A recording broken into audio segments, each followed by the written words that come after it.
আসসালামু আলাইকুম।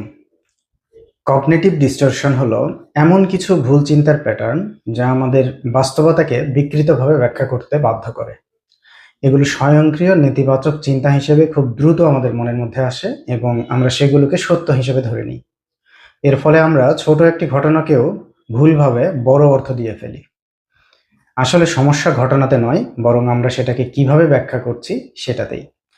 যেমন, আমি যদি পারফেক্ট না হই তাহলে আমি পুরোপুরি ব্যর্থ। অথবা আজকে একটা কাজ খারাপ হয়েছে, মানে পুরো দিনটিই খারাপ। ভেবে দেখুন, যদি এমনটা আপনার সাথে ঘটে থাকে তাহলে হয়তো আপনি অল অর নান থিঙ্কিং এর মধ্যে পড়েছেন। জেনে নিই এটা কি। এখানে আমরা সবকিছু দেখি দুই ভাবে, একদম ভালো অথবা একদম খারাপ, মাঝখানে কিছুই নেই। কিন্তু বাস্তবতা কি এমন? না, কখনোই কিন্তু এমন নয়। বাস্তবতা হচ্ছে আমাদের জীবনের বেশিরভাগ জিনিসই মাঝামাঝি জায়গায় থাকে, কিন্তু আমাদের চিন্তা ওই মাঝামাঝিটাকে দেখতে চায় না। ধরুন আপনি পরীক্ষায় 80% নাম্বার পেয়েছেন। এটা কি খারাপ? না, মোটেও খারাপ নয়।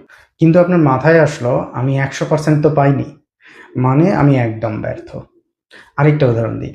আপনি ডায়েট করছেন, একদিন একটু বেশি খেয়ে ফেললেন। তারপর ভাবলেন যেহেতু আজকে ভেঙে ফেলেছি, এখন আমার আর ডায়েট করার কোনো মানে নাই, এবং পুরো ডায়েটটাই ছেড়ে দিলেন। আসুন দেখি এখানে কি হচ্ছে। এখানে আপনি প্রসেস দেখছেন না, আপনি শুধু পারফেকশন খুঁজছেন, আর সেটা না পেলেই নিজেকে ব্যর্থ ভাবছেন। এই ধরনের চিন্তা আমাদের কি করে? হতাশা বাড়ায়, আত্মবিশ্বাস কমায়, আর বারবার আমাদের গিভ আপ করতে বাধ্য করে। তাহলে এখানে কি করবেন? এটা খুব ছোট টিপস। নিজেকে প্রশ্ন করুন, এটা কি সত্যিই পুরোপুরি ব্যর্থতা, নাকি এখানে কিছুটা সফলতাও আছে? আরেকটা প্রশ্ন, 0 থেকে 100-র মধ্যে আমি আসলে কোথায় আছি? আপনি আশ্চর্য হয়ে দেখতে পাবেন আপনি 0-তেও না, আপনি 100-তেও না, আপনি হয়তো 60 বা 80-তে আছেন।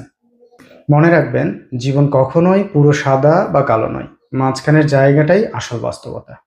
আমরা যদি এই অল অর নাথিং থিঙ্কিং সম্পর্কে সচেতন হই এবং এখান থেকে বেরিয়ে আসার জন্য নিয়মিত প্র্যাকটিস শুরু করি, তাহলে ধীরে ধীরে এখান থেকে বেরিয়ে আসা সম্ভব।